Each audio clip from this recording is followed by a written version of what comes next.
Praise the lord. ఈ దిన దేవుని వాగ్దానము. శోధన సహించువాడు ధన్యుడు, అతను శోధనకు నిలిచినవాడై ప్రభు తన్ను ప్రేమించు వారికి వాగ్దానం చేసిన జీవ కిరీటము పొందును. యాకోబు రాసిన పత్రిక 1వ అధ్యాయము 12వ వచనము. సకల మానవులు ఎదుర్కొంటున్న గొప్ప సమస్య ఏమిటంటే, విశ్వాస జీవితంలో వారు ముందుకు వెళ్ళడానికి శోధన అనేది వారిని ఎంతగానో వేధిస్తూ ఉంది. పిల్లలు మొదలుకొని పెద్దల వరకు, యవనస్తులు, వృద్ధులు అనేకులు శోధనకు గురి అవుతున్నారు.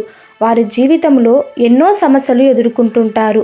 అయితే లేఖనం ఆధారంగా శోధించబడుట అనేది మనం గమనిస్తే, శోధన సహించువాడు ధన్యుడు, అతడు శోధనకు నిలిచిన వాడై ప్రభు తన్ను ప్రేమించు వారికి ఇచ్చే జీవకిరీటము పొందును. మనమందరము శోధనలు ఉన్నాయంటాము, ఈ శోధనను తీసివేయము అని మనం అంటుంటాము.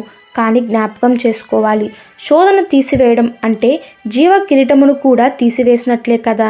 అయితే ప్రభు ఎవరికి జీవ కిరీటం ఇస్తున్నాడంటే, శోధనలో నిలిచి జయించిన వారికే కానీ శోధనలో నుండి పారిపోవు వారికి కాదు. ఎవరికి శోధన వస్తుందంటే, ఆత్మ పూర్ణులైన వారికి శోధన వస్తుంది.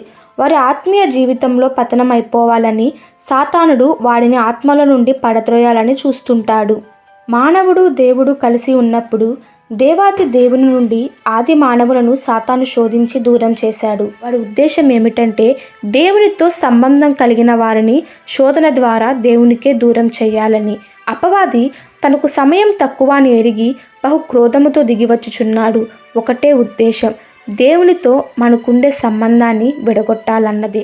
మన విశ్వాస జీవితంలో పలు రకమైన శోధనలతో సాతాను మనలను శోధిస్తూ ఉంటాడు. అయితే మనం ప్రార్థన చేసేటప్పుడు, ప్రభువా నాకెందుకు శోధన కలుగ చేస్తున్నావు అని ప్రార్థిస్తాము. కానీ శోధన అనేది సాతానుడు కలిగిస్తాడు, పరీక్ష అనేది దేవుడు మనకిస్తాడు.